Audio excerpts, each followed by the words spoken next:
শ্রী শ্রী অনুকূলচন্দ্র ঠাকুরের আলোচনা। শ্রী শ্রী বর্মাকে বেশি কথা বলতে শুনতাম না, যতটুকু বলা দরকার ততটুকু বলতেন।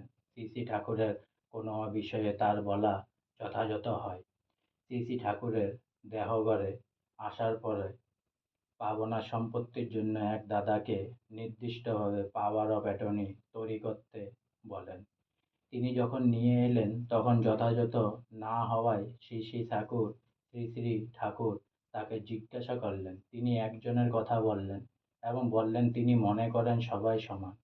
শ্রী শ্রী বর্মা সেখানে ছিলেন। তিনি বললেন, তুই কি করে বললি সবাই সমান?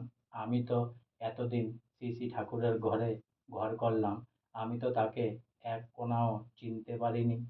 আজকে আমার শ্রী শ্রী অনুকূলচন্দ্র ঠাকুরের আলোচনা এখানেই সমাপ্ত হলো। তাই সঙ্গে একবার বলুন জয় গুরু, আর অনেক অনেক সাবস্ক্রাইব করুন, অনেক অনেক লাইক করুন, অনেক অনেক ভালো থাকুন, অনেক অনেক সুস্থ থাকুন, অনেক অনেক আনন্দে থাকুন, অনেক অনেক হেল্প করুন, অনেক অনেক উপকার করুন সবাই। আর সঙ্গে পুনরায় একবার বলুন জয় গুরু।